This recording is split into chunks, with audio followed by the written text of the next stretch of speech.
जी हाँ, नमस्कार दोस्तों, स्वागत है आप सभी का एक बार फिर से हमारे यूट्यूब चैनल पे। दोस्तों, आज के इस वीडियो में मैं आपको बताने वाला हूँ एसबीआई का बेस्ट एसआईपी प्लान्स। जी हाँ दोस्तों, जो कि बच्चों के लिए काफ़ी बेनिफिट साबित हो सकता है। जी हाँ दोस्तों, यहाँ पे अगर आप अपने बच्चों के पढ़ाई के लिए, जैसे कि अगर वो छोटा है बच्चा और यहाँ से अगर आप 18 से 19 साल का हो जाता है, तब दोस्तों उनके पढ़ाई के लिए खर्चे के लिए बहुत ही अच्छे प्लान आज मैं आपको बताने वाला हूं, जो कि काफ़ी अच्छा ग्रोथ देखने को मिला है। तो सबसे पहले दोस्तों यहाँ पे मैं आपको बता देना चाहता हूं कि अगर आप हमारे चैनल से अभी तक नहीं जुड़े हैं तो हमारे चैनल को सब्सक्राइब कर लेना। जी हाँ दोस्तों, अगर आप सब्सक्राइब करते हैं तो हमारे से जुड़े रहेंगे और यहाँ पे मैं पल पल अपडेट आपको प्रोवाइड करते रहूँगा। सभी जानकारी जैसे कि फाइनेंस से रिलेटेड, अगर आप लोन लेना चाहते हैं तो लोन भी यहाँ पे मैं बताता हूँ कि किस तरीके से लोन एप्लीकेशन के थ्रू लोन ले सकते हैं या आधार कार्ड से लोन कैसे ले सकते हैं। यहाँ पे आपको बहुत सारा वीडियोज़ मिलेगा, तो यहाँ पे आप लोग देख सकते हैं। उसी के बाद दोस्तों यहाँ पे मैं एसबीआई का जो भी एसआईपी प्लान्स रहता है यहाँ पे मैं बताता हूँ। तो दोस्तों यहाँ पे जो भी बिगनर्स हैं, बिल्कुल यहाँ पे अभी उनको कुछ भी पता नहीं है एसआईपी के बारे में, म्यूचुअल फंड्स के बारे में, तो किस तरीके से यहाँ पे काम करता है। तो यहाँ पे आप लोग नीचे आएंगे तो यहाँ पे मैंने एक वीडियो बनाया था कि एसआईपी क्या होता है। जी हाँ दोस्तों, एसआईपी इन्वेस्टमेंट इन हिंदी शुरू कैसे करें। तो दोस्तों यहाँ पे इस वीडियो को देखना, सभी बेसिक जानकारी मैं आपको यहाँ पे बताया बिल्कुल सिंपल भाषा में, ताकि सभी को समझ में आ जाए। और दोस्तों मैं क्या करूँगा, ये वाला जो वीडियो का लिंक है मैं डिस्क्रिप्शन में भी दे दूँगा लिंक, ताकि आपको यहाँ पे सुविधा हो। अब दोस्तों यहाँ पे मैं, चलिए अब आपको यहाँ से बताता हूँ एसबीआई का एसआईपी प्लान्स। तो दोस्तों यहाँ पे मैं आज यहाँ पे सबसे पहले तो दोस्तों यहाँ पे स्कीम टाइप बताऊँगा कि कौन सा ये स्कीम है। तो सबसे पहले दोस्तों यहाँ पे आप लोग देख सकते हैं इस स्कीम का जो टाइप है, an open ended fund for investment for children having a lock in for at least 5 years at या till the child attends age of majority. अब दोस्तों यहाँ पे आप लोग समझना, यहाँ पे बहुत सारे लोगों को नॉलेज नहीं होता है, जिसके कारण क्या होता है कि उनको पता ही नहीं चलता है कि यहाँ पे क्या क्या इन्वेस्टमेंट की स्ट्रेटजी क्या है, या दोस्तों यहाँ पे बहुत सारे फंड्स में। तो दोस्तों यहाँ पे एक ओपन इंडेड फंड है। जी हाँ दोस्तों, ओपन इंडेड का फंड का मतलब क्या होता है, सबसे पहले ये जानेंगे। सबसे पहले दोस्तों ओपन इंडेड का मतलब है कभी भी आप लोग पैसा इन्वेस्टमेंट कर सकते हैं और कभी भी यहाँ से विड्रॉ भी कर सकते हैं, यानी कि पैसा कभी भी लगा सकते हैं और कभी भी निकाल सकते हैं। उसके बाद दोस्तों यहाँ पे एक बात बोली गई कि investment for children having a lock in for at least 5 years. अब दोस्तों ये चिल्ड्रन के लिए इन्वेस्टमेंट है और ये लॉक इन है, यानी कि दोस्तों ऐसा नहीं है कि कोई पीरियड है जैसे कि लॉक हो गया, यानी कि उसके बाद ही आप निकाल सकते हैं, ऐसा कुछ नहीं है। ये एक ओपन इंडेड है। और दोस्तों यहाँ पे आप लोग देख सकते हैं इस स्कीम का नाम है सॉल्यूशन ओरिएंटेड स्कीम। जी हाँ दोस्तों, यहाँ पे क्या होता है कि बच्चों के लिए काफ़ी अच्छे अच्छे बेनिफिट्स यहाँ देखने को मिलते हैं, और यहाँ पे एक ओपन इंडेड है। और दोस्तों ये एक इक्विटी फंड है, तो यहाँ पे आपको देखने को मिलेगा वेरी हाई रिस्क। उसके बाद दोस्तों यहाँ पे मैं आपको बताता हूँ इस फंड का जो ग्रोथ है, ये डायरेक्ट और रेगुलर का। तो सिंपली दोस्तों जैसे कि यहाँ पे रेगुलर और यहाँ पे डायरेक्ट देख रहे हैं, तो यहाँ पे मैं क्या करता हूँ, सबसे पहले यहाँ पे ईयर सेलेक्ट कर लेता हूँ। तो दोस्तों यहाँ पे मैं फ़िलहाल 3 साल के लिए कर लेता हूँ, तो 3 साल में 19%, और यहाँ पे डायरेक्ट के लिए मैं 3 साल चूज कर लेता हूँ। तो यहाँ पे देख सकते हैं लमसम यहाँ पे 21% जा रहा है। अब दोस्तों यहाँ पे जो डायरेक्ट ग्रोथ होता है, ये समझना, जो बेसिक यहाँ पे मैं बता देता हूँ।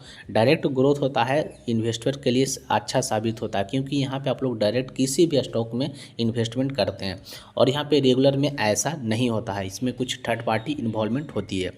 तो दोस्तों यहाँ पे आप लोग क्या कर सकते हैं, सिंपली दोस्तों यहाँ पे मैं क्या करता हूँ, लॉन्ग टर्म के लिए है तो मैं यहाँ पे 5 साल कर देता हूँ, और यहाँ पर भी मैं 5 साल कर देता हूँ। तो सिंपली दोस्तों यहाँ पे 5 साल में अभी देख सकते हैं, अभी एन ए आपको दिखा रहा है, तो इससे आपको कोई दिक्कत नहीं।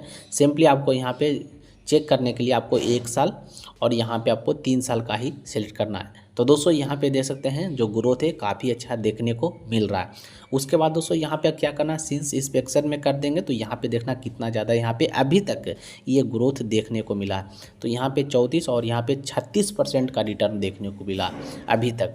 उसके बाद दोस्तों यहाँ पे आप लोग आएंगे तो यहाँ पे AUM चेक कर लेते हैं। तो AUM कितना है, 3,362 करोड़ रुपया। जी हाँ दोस्तों, उसके बाद यहाँ पे डेट ऑफ अलॉटमेंट, कब अलॉटमेंट हुआ था, तो 29 सितंबर 2020 को। उसके बाद दोस्तों एक चीज़ और मैं आपको बताऊंगा, सबसे पहले तो यहाँ पे आपको एक डिस्क्लेमर ज़रूर यहाँ पे मैं आपको बोलने वाला हूँ, क्योंकि दोस्तों यहाँ पे क्या होता है कि एक इन्वेस्टमेंट वाला प्रोग्राम है। तो यहाँ पे आप लोग क्या कर सकते हैं, कभी भी इन्वेस्टमेंट करो तो यहाँ पे आप लोग सलाह ले लेना। आपने भी जो भी आपके यहाँ पे हैं और सबसे पहले सलाह लेकर के ही इन्वेस्टमेंट करना, ऐसा कि नहीं कि किसी के कहने पर भी कर लेना। सबसे पहले नॉलेज यहाँ पे ले लो, सभी जानकारी ले लेने के बाद आप लोग इन्वेस्टमेंट कर सकते हो। उसके बाद दोस्तों यहाँ पे आप लोग देख सकते हैं, यहाँ पे एक चीज़ और है, एग्जिट लोड। एग्जिट लोड बहुत ही मायने रखता है। जी हाँ दोस्तों, एग्जिट लोड जितना कम रहेगा उतना ही आपके लिए बेहतर होगा, क्योंकि ज़्यादा एग्जिट लोड रह गया जैसे कि 5% 10%, तो क्या है कि जब भी आप लोग एग्जिट करोगे जो भी इन्वेस्टमेंट किया तो यहाँ पर आपको कुछ चार्ज लग जाएंगे।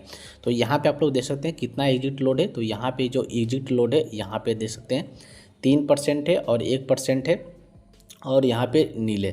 यानी कि दोस्तों जैसे कि अगर आप यहाँ पे किसी भी डेट के, अभी इसको मैं अभी और डिटेल में बताऊंगा, तो सिंपली अभी 3% और ये 1% कैसे लग रहा है इसको अभी मैं लास्ट में बताऊंगा। सबसे पहले दोस्तों यहाँ पे मैं बेंचमार्क बता देता हूँ। जैसे कि बेंचमार्क में कौन कौन स्कीम का बेंचमार्क है, क्रिसल हाइब्रिड 35+65 एग्रेसिव यहाँ पे दे सकते हैं। उसके बाद नीचे है एडिशनल बेंचमार्क में BSE सेंसेक्स TRI, तो यहाँ पे बेंचमार्क ये वाला है। उसके बाद दोस्तों ये सूटेबल किसके लिए है, यहाँ दोस्तों कौन कौन लोग हैं जो इस प्लान में इन्वेस्ट कर सकते हैं। तो यहाँ पे बताया गया लॉन्ग टर्म कैपिटल एप्रिसिएशन और चाइल्ड एजुकेशन। यानी कि दोस्तों जो ये सोच रहे हैं कि मैं अपने बच्चों के पढ़ाई के लिए यहाँ पे इन्वेस्टमेंट करना चाहता हूँ, तो उनके लिए ये बेस्ट प्लान है। उसके बाद यहाँ पे जो लॉन्ग टर्म यानी पैसा बनाना चाहते हैं, जैसे कि तो इन्वेस्टमेंट करके बहुत ज़्यादा, तो उनके लिए ये वाला जो SBI का म्यूचुअल फंड से ये बहुत ही ज़्यादा अच्छा साबित हो सकता है। उसके बाद दोस्तों नीचे आएंगे तो यहाँ पे हिस्टोरिकल NAV यानी कि इसको बोलते हैं नेट असेस्ट वैल्यू। तो दोस्तों यहाँ पे मैं NAV की बात करूँ तो सबसे पहले दोस्तों यहाँ पे मैं क्या करता हूँ, यहाँ पे मैं लॉन्ग टर्म के लिए NAV को चूज कर लेता हूँ। सिंपली दोस्तों यहाँ पे मैं क्या करता हूँ, 5 साल के लिए यहाँ पे NAV चूज कर लिया हूँ। अब दोस्तों यहाँ पे आप लोग देख सकते हैं इसका जो ग्राफ भी शो कर रहा है ये अपर की ही ओर यहाँ पे देख सकते हैं शो कर रहा है। अब दोस्तों यहाँ पे होता क्या है, देख सकते हैं ग्राफ हाई गया फिर हल्का सा नीचे आया, लेकिन ये देख सकते हैं ये हमेशा अपर की ही ओर जा रहा है। तो यहाँ से भी ये पता चलता है कि काफ़ी अच्छा ग्रोथ देखने को मिला। और यहाँ पे देख सकते हैं यहाँ पे अभी टोटल 40 रुपया है, तो ये स्टार्ट हुआ था 15 रुपया से और यहाँ पे अभी देख सकते हैं 40 रुपया हो चुका है। इसी तरीके से दोस्तों यहाँ पे आप लोग नीचे आएंगे तो यहाँ पे क्या करता हूँ, यहाँ पे देख सकते हैं यहाँ पे एक रेगुलर है और मैं यहाँ पे डायरेक्ट वाला कर दिखाता हूँ। तो दोस्तों यहाँ पे मैं रेगुलर को ना चूज करके यहाँ पे एक डायरेक्ट वाला प्लान है। तो सिंपली दोस्तों यहाँ पे मैं क्या करता हूँ, 5 साल के देख सकते हैं डायरेक्ट वाला में आपको 42 रुपया का मिल रहा है। देख सकते हैं डायरेक्ट वाला में तो और ही अच्छा ग्रोथ देखने को मिल रहा है। तो सिंपली दोस्तों यहाँ पे भी देख सकते हैं ये 15 रुपया से स्टार्ट हुआ था। उसके बाद यहाँ पे मैं 1 साल का कर देता हूँ। 1 साल में भी आप लोग देख सकते हैं कि काफ़ी अच्छा यहाँ पे ग्रोथ देखने को मिला था। तो सिंपली दोस्तों यहाँ पे आप लोग देख सकते हैं यहाँ पे ग्राफ अप जाता है, उसके बाद हल्का डाउन, फिर अप जाता है, फिर डाउन, फिर हल्का अप जाता है। तो यहाँ पे चेंजेस होते रहते हैं। लेकिन दोस्तों यहाँ पे ओवरऑल क्योंकि ये लॉन्ग टर्म के लिए है तो ओवरऑल देखेंगे तो यहाँ पे काफ़ी अच्छा ग्रोथ दिखा रहा है। उसके बाद दोस्तों यहाँ पे एक चीज़ और भी बताया गया कि पास्ट परफॉर्मेंस में या may not be sustained in future. जी हाँ दोस्तों, अब ऐसा बात नहीं है कि जो यहाँ पे जितने भी पिछले परफॉर्मेंस है इसी को देख करके आप आगे का भी सस्टेन कर सकते हैं। यानी कि ऐसा नहीं है कि मतलब पिछले का जैसे ही थोड़ा बहुत आपको गिरावट का भी देखने को मिल सकता है, यहाँ पे कहना है। उसके बाद दोस्तों इन्वेस्टमेंट क्राइटेरिया क्या क्या होना चाहिए। तो दोस्तों इन्वेस्टमेंट क्राइटेरिया के लिए यहाँ पे लमसम है जो कि आपको 5,000 से स्टार्ट हो जाता है और यहाँ पे मिनिमम जो ऐड कर सकते हैं 1,000 कर सकते हैं। लेकिन दोस्तों यहाँ पे देख सकते हैं सबसे मेन इंपॉर्टेंट चीज़ की बात ये है जो बच्चों के लिए पढ़ाई के लिए आवश्यकता होती है। बहुत सारे ऐसे लोग हैं जिनके पास बहुत ही कम अमाउंट यहाँ पे इन्वेस्टमेंट करना चाहते हैं शुरुआत, तो इनके लिए देख सकते हैं मिनिमम 500 से SIP कर सकते हैं। जी हाँ दोस्तों, तो यहाँ पे सभी के लिए बेहतर ये वाला स्कीम है। उसके बाद दोस्तों यहाँ पे देख सकते हैं फंड का ओवरव्यू बताया गया है, जैसे कि इन्वेस्टमेंट ऑब्जेक्टिव स्ट्रैटेजी। उसके बाद दोस्तों यहाँ पे देखेंगे इन्वेस्टमेंट ऑब्जेक्टिव क्या है। This investment objective of the scheme is to generate long term capital appreciation by investing predominantly in equity and equity related securities of company across sector and market capitalization. This scheme will also investment debt and money market instruction। उसके बाद यहाँ पे बहुत सारे वही चीज़ मैंने आपको जो बताया था वही चीज़ है, यानी कि यहाँ पे साफ साफ इसका इस इन्वेस्टमेंट ऑब्जेक्टिव है कि जो भी लॉन्ग टर्म यहाँ पे इन्वेस्टमेंट करना चाहते हैं, पैसा बनाना चाहते हैं और दोस्तों यहाँ पे जैसे कि इक्विटी और इक्विटी रिलेटेड जो भी कंपनियाँ उसमें अगर आप यहाँ पे इन्वेस्ट करते हैं तो यहाँ पे उसके बाद यहाँ पे इन्वेस्टमेंट स्ट्रैटेजी भी बताया गया है। स्ट्रैटेजी में आपको यहाँ पे इक्विटी का है और यहाँ पे डेब्ट का है। अब दोस्तों इक्विटी फंड क्या होता है? इक्विटी फंड में होता है कि जैसे कि हाई रिस्क हाई रिटर्न, ये आपको ध्यान रखना होगा क्योंकि जितना ज़्यादा आपको रिस्क है उतना ज़्यादा ही रिटर्न दे के जाएगा। उसके बाद यहाँ पे डेब्ट में क्या होता है? डेब्ट में मॉडरेट रहता है, जैसे कि यहाँ पे आपको रिस्क थोड़ा सा मॉडरेट रहेगा और यहाँ पे बैलेंस रहेगा। आपको यहाँ पे ज़्यादा टेंशन नहीं होगी, जैसे कि इसमें गवर्नमेंट स्कीम भी आते हैं कुछ कुछ, तो इसी के कारण यहाँ पे गवर्नमेंट बॉन्ड्स भी आते हैं। तो यहाँ पे क्या होगा कि आपको यहाँ पे उतना ज़्यादा उतार चढ़ाव नहीं देखने को मिलता है। तो यहाँ पर भी बताया गया जैसे कि इक्विटी के बारे में अगर बात करें तो this scheme will invest in a well diversified portfolio of equity and equity related securities. The fund manager while setting stall will focused fundamental of business, the quality of management, the financial strength of the company, market leadership से। तो वही चीज़ है। उसके बाद यहाँ पे depth में भी आपको यहाँ पे बहुत सारी चीज़ देखने को मिलेगा। तो सिंपली दोस्तों यहाँ पे मैंने आपको सभी चीज़ समझा दिया हूँ। और दोस्तों यहाँ पे आप लोग देख सकते हैं जो भी यहाँ पे फंड को मैनेज है, मैनेजिंग दिस फंड, जो भी यहाँ पे नाम आ जाएगा वो यहाँ पे देख सकते हैं। उसके बाद दोस्तों यहाँ पे आपको देख सकते हैं SBI की तरफ से भी कुछ यहाँ पे वीडियोज़ हैं, तो यहाँ से भी आप लोग काफ़ी अच्छा हेल्प होता है वीडियोज़ के भी थ्रू कि कैसे यहाँ पे इन्वेस्टमेंट को प्लान कर सकते हैं। लेकिन दोस्तों यहाँ पे आप लोग देख सकते हैं यहाँ पर भी एक चीज़ और बताया गया कि this product is suitable for investors who are seeking, किसके लिए है? तो लॉन्ग टर्म कैपिटल एप्रिसिएशन के लिए है। उसके बाद investment primarily in actively manage equity and equity related instrument and secondary in डेब्ट एंड मनी मार्केट सिक्योरिटी। तो इक्विटी और डेब्ट में दोनों में भी आप लोग यहाँ पे इन्वेस्टमेंट कर सकते हो। उसके बाद दोस्तों यहाँ पे एक चीज़ और भी बताया गया है, जैसे कि SBI हमेशा ये बताती है कि investor should consult their financial advisor if in doubt whether the product is suitable for them. अब दोस्तों यहाँ पे एक चीज़ समझना, क्योंकि इन्वेस्टमेंट है तो यहाँ पे आपको क्या होता है कि कभी काल यहाँ पे बेनिफिट्स भी होते हैं, कभी काल नहीं हो भी होते हो। तो यहाँ पे भी बताया गया है कि आप लोग कभी भी इन्वेस्ट करते हैं तो आप लोग फाइनेंशियल एडवाइजर से ज़रूर सलाह ले लें अगर आपको कुछ भी मन में डाउट है तो।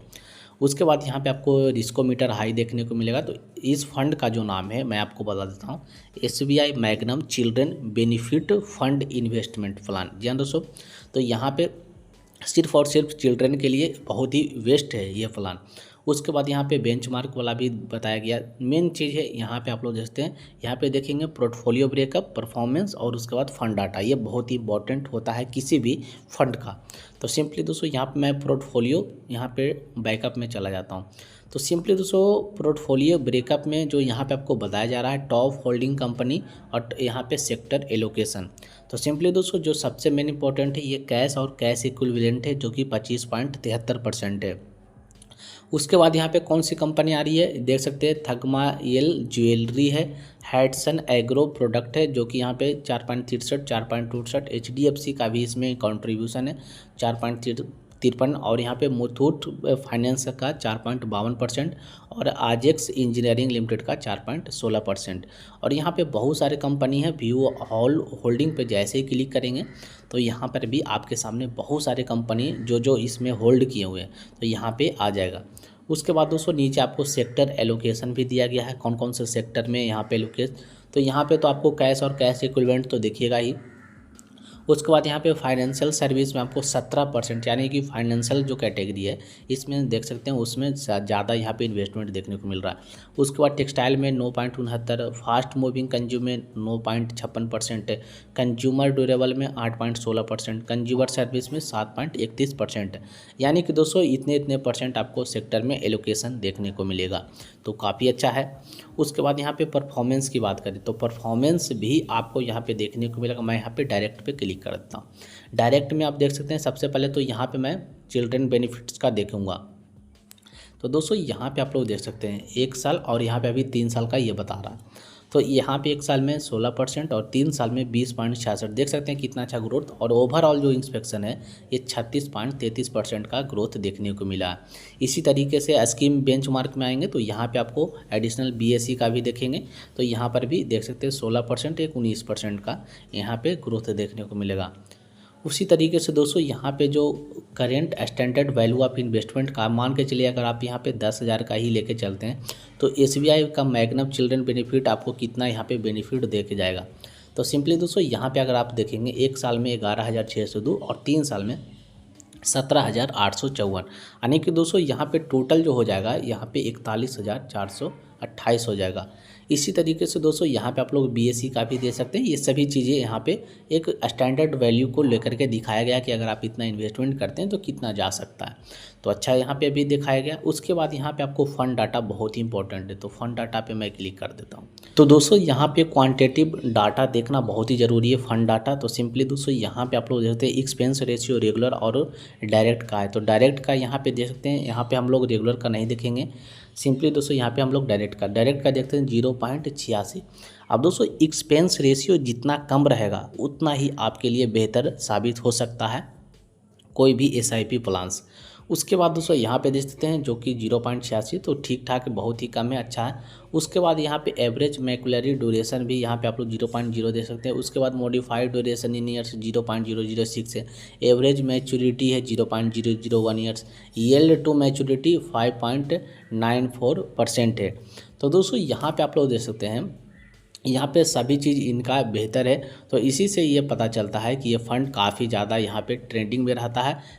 किसी भी चाइल्ड को यहाँ पे अगर आप यहाँ पे एजुकेशन के लिए प्रोत्साहित करना चाहते हैं तो यहाँ पे आपके लिए जो SBI का मैग्नम चिल्ड्रन बेनिफिट्स फ़ंड है ये काफ़ी अच्छा साबित हो सकता है। तो इस वीडियो में मैंने आपको सभी चीज़ बता दिया हूँ।